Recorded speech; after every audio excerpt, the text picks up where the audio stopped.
Alright everyone, it's time to talk about Brazil, where Bolsonaro is pledging to rescind certain anti-gun laws down there so that Brazilians have wider access to firearms. A good idea. It will probably reduce the crime rate because, again, keep in mind, all the cartels and gangs that operate in Brazil, they're already armed. They already have firearms. The difference is if you go and you're staging a home invasion on a couple of buildings because, your cartel wants money to, sell heroin or whatever, there's nothing to stand in your way. What's the homeowner going to do? The best that they'll have is maybe a kitchen knife or a lead pipe or something. You've got a couple brawny dudes with guns. I think you probably win 9 times out of 10. That's not a problem in most civilized parts of the United States. Increasingly it is in a few, despondent areas that are run by morons that are sort of like the socialists down there. Absolutely, I think that this is a good thing. This is, by the way, years and years ago, like when Dilma was forced out and they had their sort of lame-ass neocon government, I said the best thing that could happen is libertarian reforms within the state of Brazil. That would be ultimately, if they have a shot at being redeemed as a nation so their economy and their crime rate are sort of solved for, it would be because of libertarian-style reforms.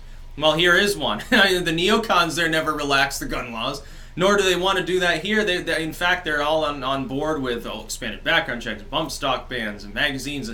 They want to restrict everything. They're like, yeah, you can own a gun. It'll be, a black powder weapon from 200 years ago. But see, we're not violating the Second Amendment because that's what it refers to. It's sort of what they refer to with regards to the First Amendment now. They're like, oh, you don't really have free speech on the internet. Free speech means your right to sit on the street corner and rant at people. If we decide that you're not a credible threat at the time, of course. And it's just all screwy and fucking nonsensical. It's not constitutional and it's full of shit. It's not going to solve anything either. It'll make the culture weaker. In Brazil, they'll get stronger. Now, of course, I believe this is specifically in regards to what we would consider fairly standard rifles, bolt action or whatever, revolvers and stuff. I don't think they're extending it to what are sometimes mistermed assault rifles, sporting rifles, semi-modern weapons, the kind that have been around for many, many, many decades and yet somehow still fill people with total fear. I don't believe that he's extending it that far, but even the ability to have like a topical revolver, like a 32 or something, that's going to give you that edge that you need. It'll make the cartels, I think, a little bit more reluctant to randomly break into people's homes. It'll make it a little bit more reluctant for them to, do the gang violence thing in the street when they might have people shooting back at them. And it could cause problems. I mean, what you would expect when this happens, temporarily, you'll expect a small spike in crime. Absolutely. Then, as the criminals get shot, that will tend to generally decrease. And it'll also be a boon for their own domestic arms industry. Isn't it Taurus or something is a Brazilian company, I think, if I remember correctly. I know that they have at least 1 or 2 major gun manufacturing firms. It's very funny to have a significant name in gun manufacturing in a country that has no specific right to bear arms. Now, keep in mind, here's the big problem. The big problem is that in a nation like Brazil, we see this sometimes. You see an oscillation in culture and politics. So what happens? You'll have some right is restored, and then the next idiot that comes along literally signs a piece of paper without a problem, then gets rid of it again. And so you have this weird gray, like Canada or something. It's like, oh, now you can have guns, now you can't. Now you can own this type of rifle, now you can't. Now you can have this kind of ammo, now you can't. It's not like in the U.S. where the issue of gun control is very, very slow.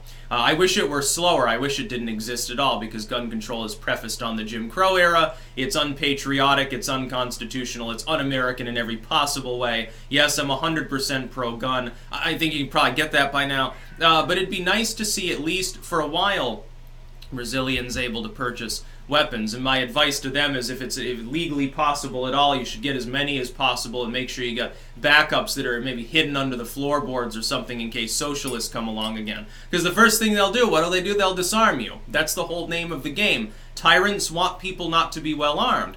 Competent leaders want their people to be very well armed because then you don't have to be worried about being invaded. You see, Brazil has a large land area, plenty of resources, a huge population. If you had a well-armed populace there, think of the firepower that you're talking about. Yes, Maduro's really going to start shit on your border when he has to worry about thousands of Brazilian partisans just fucking cutting his emaciated troops to pieces.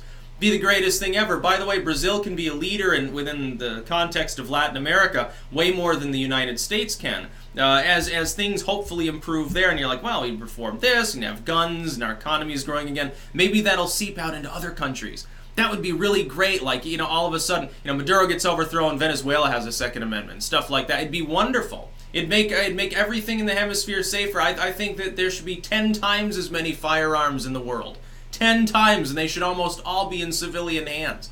Yeah, I think that'd be a great world. Definitely be a more polite world. There's an old adage, good fences make good neighbors. So do good calibers, I think.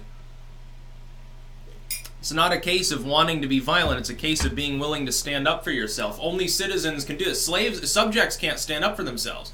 They have to say, if it pleases the crown, may you prosecute the person who assaulted me. Didn't dare do anything about it myself. Like in the UK, where you probably get jailed if you throw a punch if you're being beaten in the street. Or France or Germany or some other, other totalitarian state. Let's call them what they are at this point. It's very funny.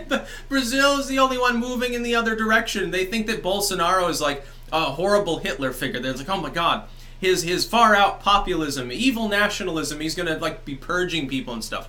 That's funny. Normally, governments don't try to make their population more well-armed before a purge.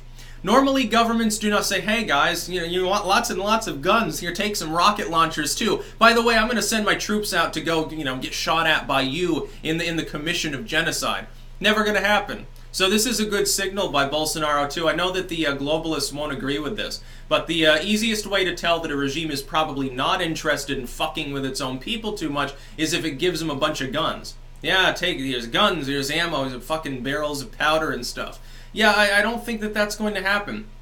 But then again, we get a lot of bullshit hyperbole. Like there's a CNN story about Trump offending witches by saying witch hunt stuff. Covering that next. It's just basically a bag of dicks, honestly. It's a shitty argument. That's about all. Peace out.